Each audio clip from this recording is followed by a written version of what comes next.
rata-rata umurnya hampir 4 tahun. 4 tahun. Yang ini 4 tahun, yang ini 3 tahun. Yang tambahan-tambahan susulan itu 3 tahun. 3 tahun. Jarang yang nanam 3 tahun segede itu, Mas. Iya, Kan harusnya perawatan memang dari awal tanam sampai usia keempat itu harus benar-benar maksimal. berarti durian itu termasuk tumbuhan yang harus sedia air terus ya Mas? Iya, harus. Dia kalau saat kemarau harus cukup air, kalau saat musim penghujan jangan sampai tergenang air. Kalau musim penghujan kita buang, kasih apa? Selokan jauh gitu, dikasih buangan-buangan. Oh, gitu. Durian, king fruit. Dan bahasa Inggrisnya raja buah. Ya, buahnya para sultan betul.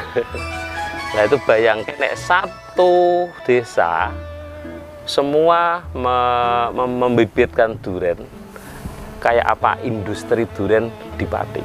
Tapi walaupun gini Mas, kalau menurut saya, walaupun banyak sekali orang yang menanam durian, kayaknya kan sudah banyak sekali sekarang yang nanam, besok mungkin 4 tahun ke depan kan memang banjir durian yang bisa tanam kan di lahan-lahan tertentu. Apalagi durian itu tidak semua lahan itu bisa ditanamin durian. Contoh di lahan yang tanahnya lengket, tanahnya terlalu berpasir juga nggak bisa ya. Bisa.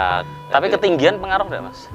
Kalau mitosnya sih seperti itu ya, harus di atas 100 mdpl. Tapi sekarang kan enggak sih, yang di Tayu Mas, itu mdpl cuma 20, 25. Tapi saya kirim di sana, saya cara tanamnya saya atur, bagus. Bisa berbuah? Bisa, sudah ada yang bisa berbuah, tapi bukan bibit dari saya yang itu, maksudnya yang tanam dulu barengan saya yang belakang rumah. Cuma kan kalau menurut saya durian itu asal nanti bisa bertumbuh dengan subur, yang ditanam itu duriannya durian apa istilahnya sudah sambung pucuk apa kulasi, ya tetap bisa. Oh, kecuali tanamnya dari biji memang bisa jadi itu sampai belasan tahun tidak berbuah. Ya. Oh, jadi gitu John. Kesimpulannya berarti perawatan penting di durian. Nggak asal-asal nanem, tapi juga ngerawat. Dari pertama nanem, tanahnya dipupuk, semua ada di YouTube Mas Agus Widodo. Mas Agus Widodo itu sampai tanah.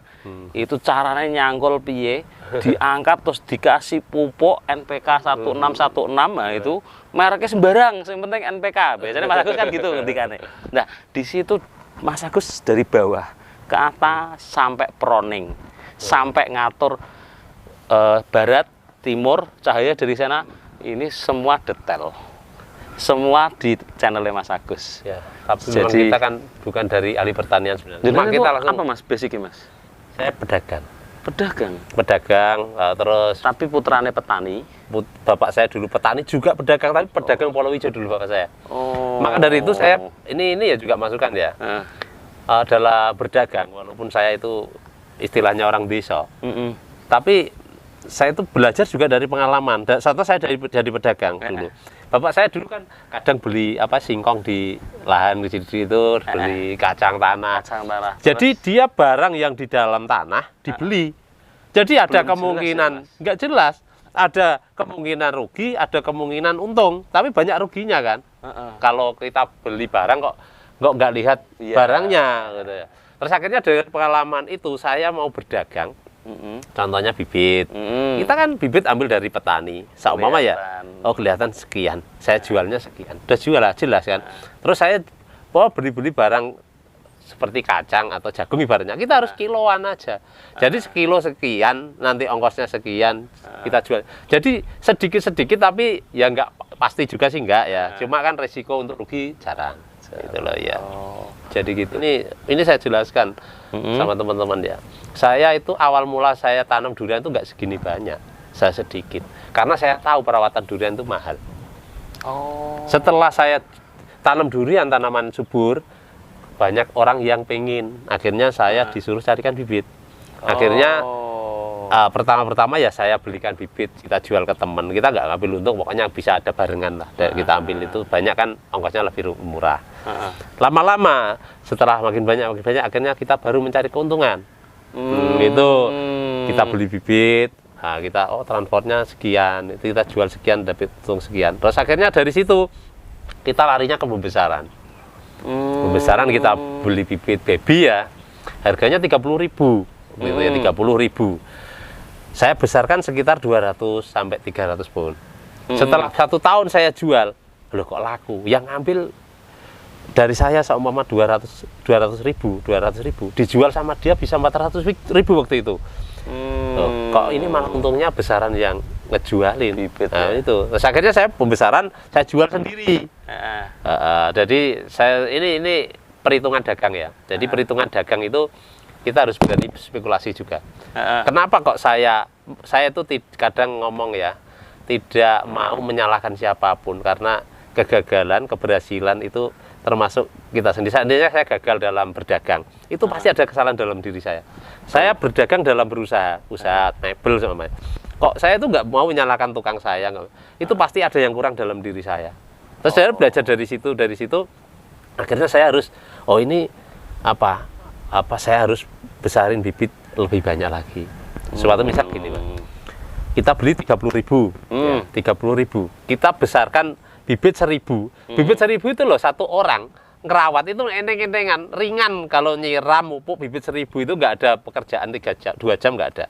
Dari nyiram sama pupuk loh, itu nggak ada pekerjaan 2 jam. Itu tapi hitunglah itu pekerjaan setengah hari. Ya, hitunglah setengah hari sama rokok sama makan kasihlah 70.000 lah kalau sekarang ya. 70.000 pulang jam 12, sudah termasuk matunim bersih kan. 70.000 kali 3 kali 30 hari. Kan ada berainya, tapi hitung aja lah lu semua 30 hari 2 juta. 2 juta. Kalikan masa kemarau. Dia ngerawat sampai itu cuma 8 bulan. Kasih 1 tahun aja sekalian. Ngitungnya ya. Berarti 2 juta kali 1 tahun kali 24. Berapa itu hitungannya berarti? 24 juta. Ya, 2 juta kali 12 dari 24 juta. Dibagi 1.000. 24 juta dibagi 1.000. 24.000. Modalnya berapa tadi? 30.000. Berarti 54.000. 54.000. Harga pokoknya. Planter bag-nya 15.000. Oh ya. 70.000 kasih 80.000. Modalnya 80.000. Dikula orang aja itu loh kalau kita perawatan bagus. Itu kan bibit kan ada yang untet-untetan, ada yang sedang, ada yang besar. Itu kan kita jualnya bervariasi. Ada yang 1 tahun itu ada yang laku 300.000, ada yang 2,5, ada yang 150. Rata-rata lah paling murah saja 150.000. 150.000 paling murah itu. Ya, ada yang 200 lebih. Kita kan dipilah-pilah kalau jual tergantung ketinggian. Lah dari situ itu saya ini ternyata kalau orang itu mau ngitung ya, mau kerja. Kita juga hitungannya nggak gitu. Itu teori tapi sudah saya praktekkan. Jadi itu bisa dibilang ya itu tadi kembali kita harus tahu dulu bibit itu supaya cepat besar itu cara perawatannya bagaimana. Gitu. Harus punya ilmu. Kalau yang nggak punya ilmunya, ya ngitung kayak gitu ya bisa mati semua, bisa mati separuh. Tapi alhamdulillah setelah saya mencoba 1 kali gagal, 2 kali langsung berhasil saya. Jadi hampir seumpama kita ambil bibit dari petani ya, 50 kan plus 1. Ya. 50 kan dikasih bonus 1. Jadi kalau kita 1.000, kita 20. Ya. Nah, itu untuk pelingnya aja kadang-kadang nggak sampai hilang. Hidup semua. Hidup semua ya Mas ya. Asal media tanamnya benar, perawatannya benar. Mas, pemupukannya Mas, kalau di bibit kecil itu saya pakainya setengah sendok teh. Setengah sendok teh. 1 bulan sekali. Apa, Mas? NPK 1616. Cukup itu aja. Cukup itu aja. Semprotnya juga gini loh intinya ya. Penyemprotnya juga insek untuk hama daun, fungi untuk jamur. Ya cuma itu aja. Nanti tambah untuk penyubur daun apa? Gandasil daun kan paling murah. Itu pertanian semua ada yang murah. Ya itu satu pak 1 kilo itu untuk 1.000. Ibarat paling 1.000 itu paling 2 kilo berapa lah. Pokoknya makanya tak hitung tadi 80.000 itu yang sebelum buat pupuk, buat apa itu. Jadi 80.000 itu minimumnya kita bisa jual 150.000. Tapi kita kepegangnya uangnya itu nanti depending 1 tahun ya Mas. Tapi kan saya jual mulai perawatan 6 bulan udah mulai kita jual 150.000 milih udah gitu. Mas, 6 bulan sudah mulai jual itu karena apa Mas? Karena kita rawatnya benar, perkembangannya cepat. Nah itu. Rawatnya benar, perkembangan cepat. Seperti di sana nanti ada di sana itu 150.000 milih. Ditambah satu lagi John, perawatan benar, mupuknya benar. Mas Agus itu punya YouTube channel. Kita itu media pemasaran online karena sekarang semuanya serba online. Bahkan saya bikin video ini tujuannya untuk apa? Tujuannya untuk teman-teman muda itu belajar untuk jadi pebisnis. Terus gini, saya itu kan istilahnya bisa bilang gaptek ya. Saya HP ini saya pakai WA aja karena tuntutan itu pekerjaan saya karena ada mebel kadang-kadang kirim gambar itu kirim bibit gambar. Terus saya itu dulu Mas, kalau saya jagong sama temen itu orangnya main HP terus gini tetap marahi. Kamu diajak ngomong HP nggak ada hasilnya kok, HP nanti dapatnya malah kamu penyakit gitu. Nah terus, tapi dia kan memang HP ini buat mainan. Terus akhirnya saya itu pakai ini, terus akhirnya buat kerja kok bisa. Jadi ternyata media sosial itu kalau digunakan dengan baik ya penting. Gitu. Dan saya melihat kelemahan pertama saya jual bibit. Saya kan lihat kelemahan orang. Jadi orang itu banyak sekali. Istilahnya kalau bener Mas, kalau kadang-kadang kalau istilahnya orang itu harus memanusiakan manusia. Kadang-kadang kita itu apalagi dari segi dagang aja orang itu banyak sekali yang tidak memanusiakan manusia. Betul. Saya pernah mau beli bibit, kita tidak sebutkan lah. Waktu itu dia channel-channel besar, pedagang-pedagang sudah terkenal waktu itu. Saya baru mau. Itu saya telepon, itu jawabannya juga nggak enak. Padahal saya mau beli beneran loh. Nah, itu kalau wah kok gini, ini kerjanya kita harus kerjanya dengan hati. Orang mau beli, mau tidak, tanya kepada kita, bibitnya entah dari kita atau tidak. Kita butuhnya bagi pengalaman siapa tahu kok bermanfaat ya. Jadi kita mau beli bibit dari saya tanggapannya sama. Orang datang ke tempat saya mau beli bibit, mau enggak, mau ngobrol aja, mau enggak silahkan. Betul, John. Saya, ini cerita ya. Saya itu pertama kali lihat channelnya Mas Agus itu dari Mas Adi Sinau Urip. Saya sempat mikir, aku pesimis, aku mikir ini itu karena apa? Mas Agus subscriber udah banyak. Tetapi apa yang terjadi? Pada saat saya WA, Mas kula badhe sowan, kula mau main. Saya kepengen lihat caranya teknik nandur durian. Beliau sangat welcome sekali. Terus dari pengalaman itu tadi, nah, saya kok mau beli bibit yang jumlahnya ratusan, mau tanam kok sampai gini susahnya ya. Terus ada salah satu, saya nggak mau orangnya itu besar waktu itu dia juga nggak berdagang besar, namanya Mas Muslianto. Bisa dicek ditanya nanti ada di channel YouTube-nya Muslianto Bibit. Yang saya tanam bibit ini bibit dari beliau. Dia itu waktu saya mau beli bibit dengan jumlah besar mau tanam itu Mas saya nggak berani, saya nggak apa istilahnya. Udah, kamu nomor rekeningnya berapa? Saya kirim uang. Waktu itu saya saking jengkelnya tanya orang itu susahnya minta ampun. Dari orangnya kaget, loh Mas kok dikirim uang? Ya tolong kamu carikan bibit, harganya berapa, nanti mau saya tanam sendiri.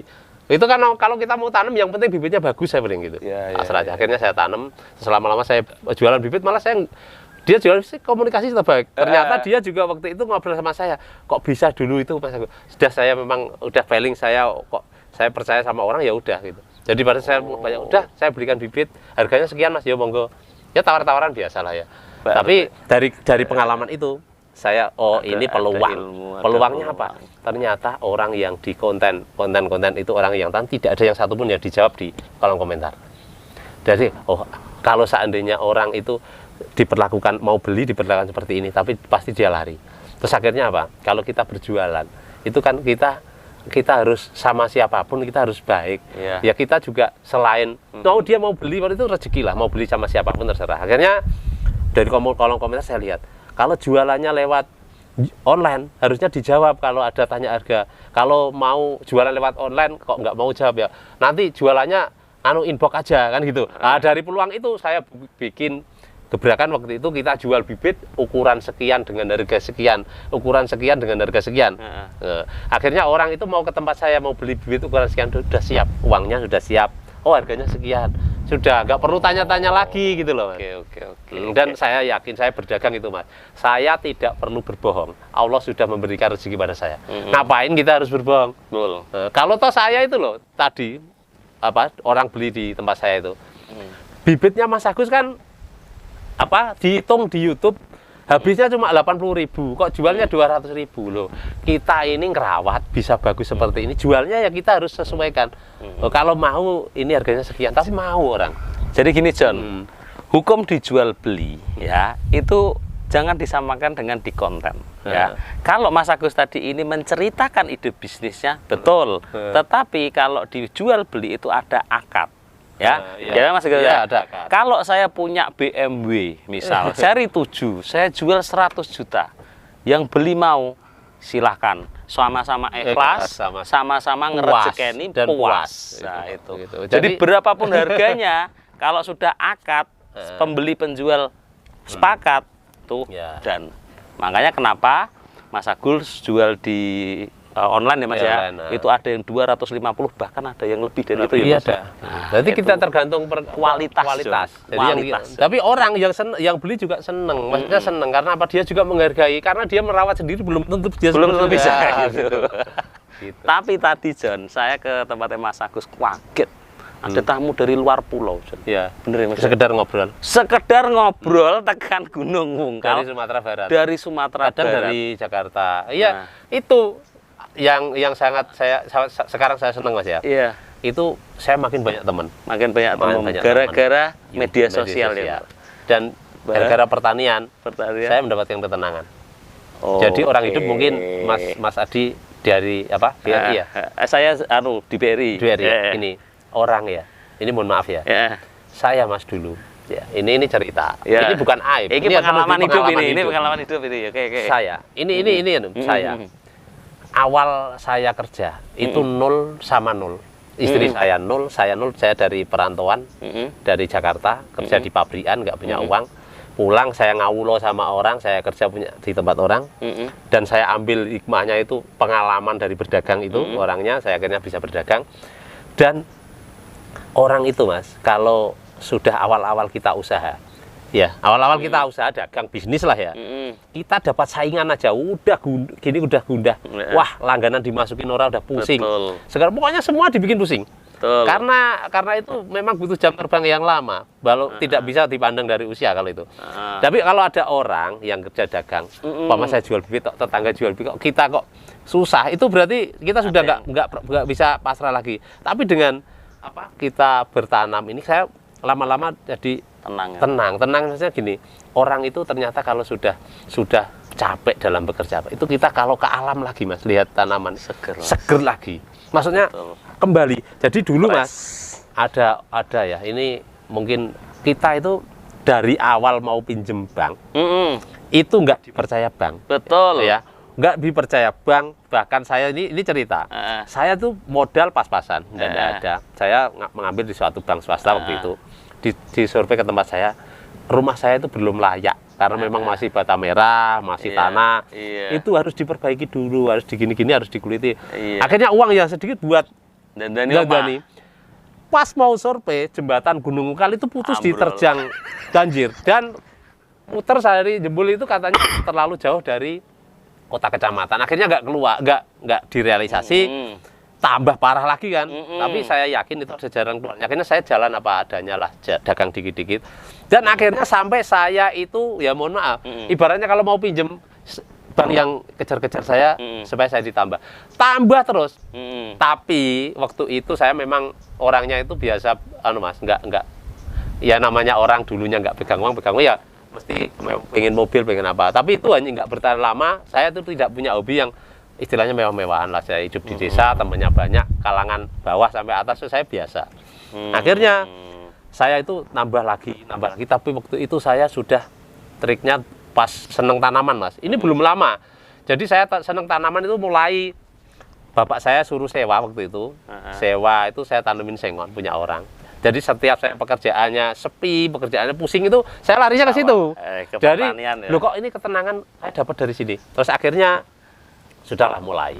Mas, itu tambah kredit waktu itu ya? Iya. Tambah kredit Mas, gini. Ya udahlah saya tambahin. Tapi tambahin jaminan ya, saya ada beli tanah, tapi danain dari sana udah. Saya buat ini nanti sertifikatnya masuk.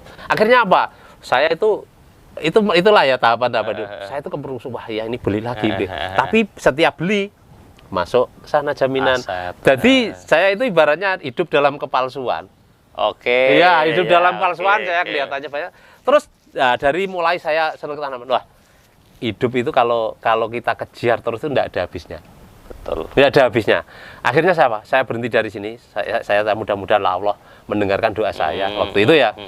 saya bisa berhenti untuk urusan yang mengejar masalah itu tadi, materi. Ya. Saya tenang lah walaupun hasil nggak begitu banyak dari jualan bibit dan pekerjaan lain, ada mebel ya, alhamdulillah besi. Itu saya bisa memekerjakan orang, dan di rumah ada yang kerja itu pas lagi makan siang, itu kan kita kasih makan ya Mas ya. Maksudnya makan kita bersama lah di situ, lauknya apa aja yang penting kita. Walaupun kadang-kadang itu borongan, tapi kok dikasih lah, orang namanya nasi di desa kok ya. Itu kita makan bersama gini, saya itu merasa bangga, oh ternyata saya itu masih berguna untuk orang lain. Orang itu bisa saya mengerjakan orang, bisa bekerja, itu luar biasa, kesenangan yang luar biasa itu. Terus akhirnya itu tadi Mas, saya berhenti, dan setiap ada rezeki lah kita mulai mudah-mudahan bisa mengurangi itu, dan nanti kita hidup itu akan lebih tenang. Jadi dulunya memang kita butuh itu ya, tapi ada kalanya kalau menurut saya di usia-usia tertentu itu orang itu harus berhenti sampai di situ. Betul. Berhenti. Betul. Jadi kalau kita nambah nggak ada habisnya. Nggak ada habisnya. Akhirnya apa? Saya juga pakai namanya orang dagang trik. Ya. Saya waktu itu terakhir ditawarin waktu itu, Mas tambahkan tambah sekian. Tapi jaminan tambah ya Mas. Saya nggak butuh modal lagi. Akhirnya dia samperin kan, oh kalau memang nggak tambah jaminan, saya dikasih sekian mau. Spekulasi Mas, saya terima, saya tembakkan lahan-lahan waktu itu. Sini, sana itu. Akhirnya apa? Saya punya sertifikat di rumah. Ya kan, dengan jumlah mungkin pinjaman bisa tambah, sertifikat saya ada yang di rumah, paling tidak kemungkinan terburuk saya tidak akan menjadi jatuh sampai nggak punya apa-apa lah. Iya, masih ada aset yang nggak kita. Akhirnya saya berhenti, ada penghasilan dikit, tutup sedikit. Akhirnya tanpa terasa saya punya aset-aset. Karena apa? Karena waktu itu saya bener seneng utang. Tapi saya buat beli aset. Kalau orang sekarang kan beli pinjem bank, buat beli mobilnya aja minta yang baru, kreditan lagi. Nggak buat usaha sih Sam. Iya, itu loh. Kalau pinjem ya buat usaha sih masih mending. Tapi kalau saran ya, janganlah. Kalau sudah punya itu. Tapi Mas, kalau jenengan ngendikan seperti itu berarti jenengan sudah ada batas. Sudah merasa oh wes iki cukup. Iya. Nah, kami juga orang-orang analis ya. Ini saya ngomong orang bank ya. Iya.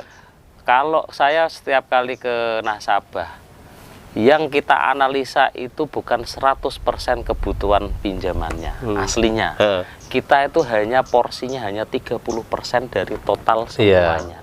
Karena apa? Kalau usahamu kuabeh didasari dari hutang, tidak akan selesai. Iya, tidak akan selesai. 30% itu sudah nilai tertinggi. Nah, dan saya berhenti itu karena saya bertani. Karena apa? Saya merasakan hasilnya nggak seberapa itu loh. Hasilnya segini. Itu. Jadi kalau kita dagang waktu lancar itu, wah sehari mau keluar uang. Tapi itu, jadi kok ternyata kok sangat berarti. Oh saya saya harus menghentikan ini. Saya harus menghentikan. Kita harus berhenti lah ya mengejar kayak gitu kalau nggak ada habisnya. Jadi banyak lah. Berarti mengejar materi itu tidak akan ada. Boleh mengejar tapi di saat itu aman. Kalau kita mengejarnya tambah pinjam keberuntungan terus kan beda. Kalau saya sekarang itu kemarin Mas, ini kita cerita ya. Waktu pandemi ya, awal pandemi sampai pertengahan pandemi itu luar biasa loh Mas. Saya jual mebel itu ya. Itu ibaratnya bayari tukang aja sudah kembang kempis lah ya. Karena apa? Tradisi di sini itu lamaran pakai mebel. Betul. Orang nggak ada punya kerja, nggak apa. Tapi saya kan paling pantangan untuk mengeluh karena bagi saya ucapan itu adalah doa. Kalau saya bilang sepi, itu nanti ya sepi.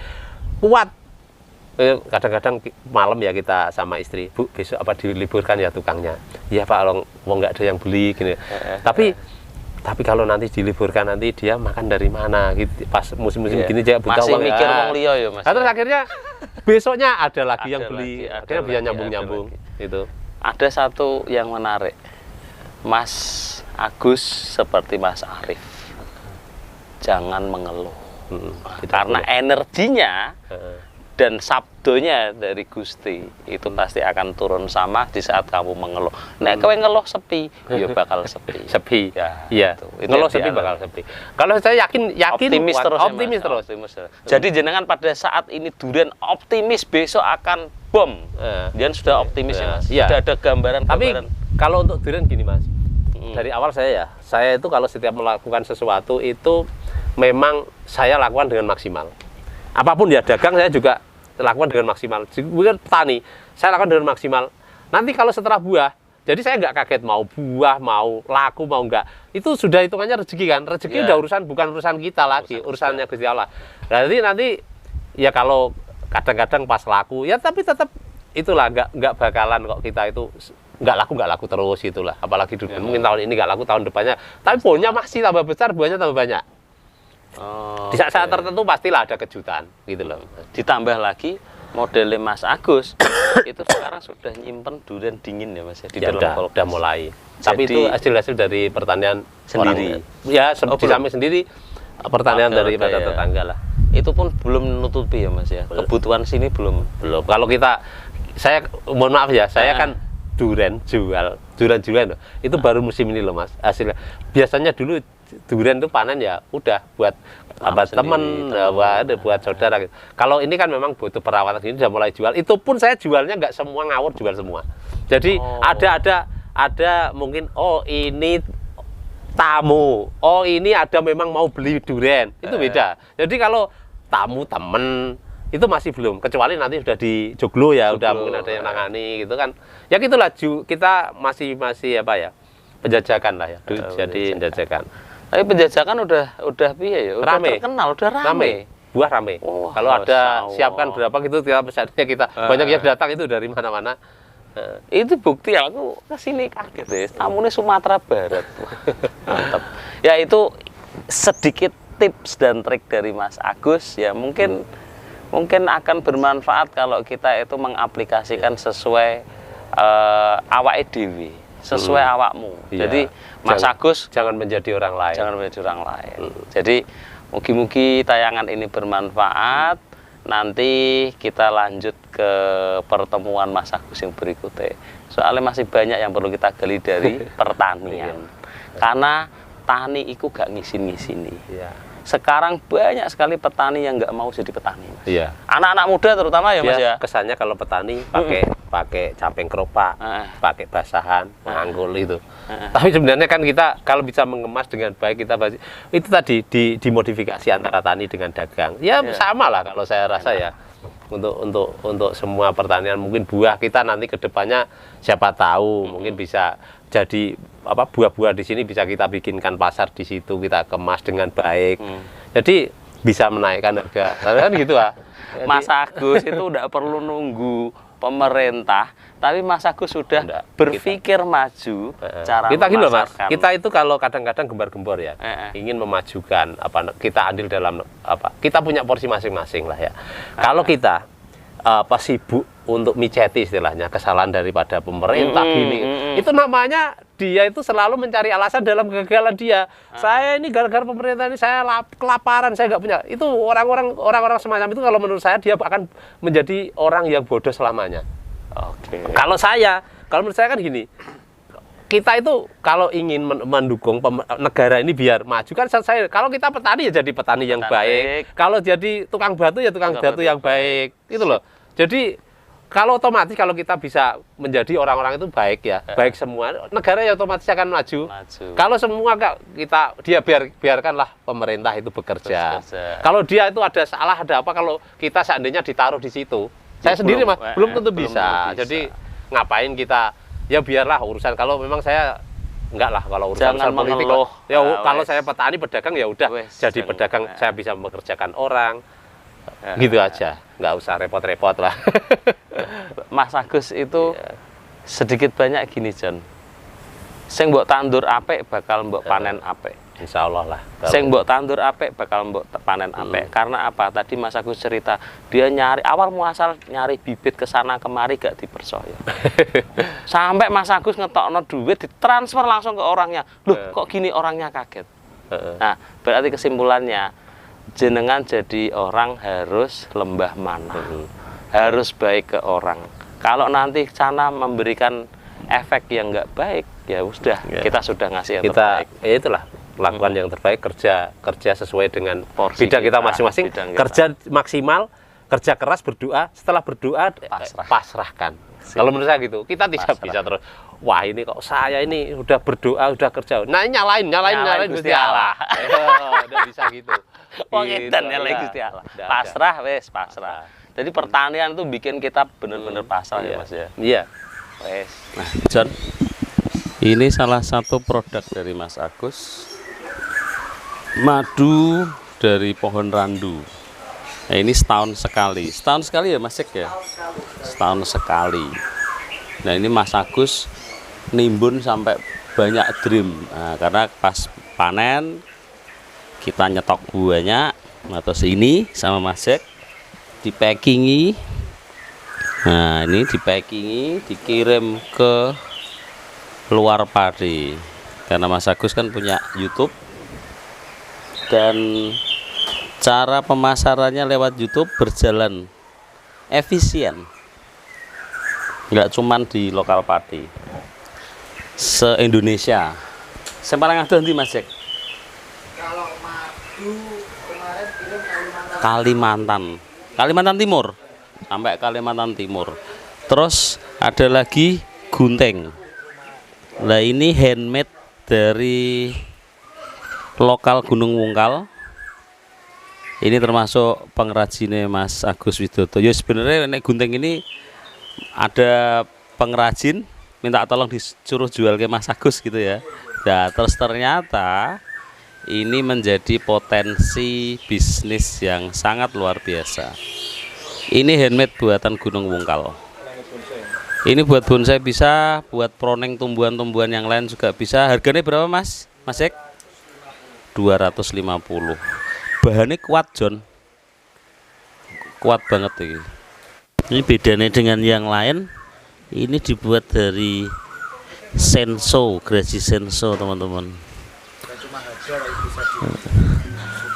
Tapi kalau lihat kualitasnya gini, ini kuat banget loh. Dari ini apa model besine terus kelingane, ini kuat banget ini. Jadi nggak kalah sama gunting pruning sing buatan pabrik, itu nggak kalah. Dan rapi, pengerjaannya rapi. Ini dari selang ini dari selang.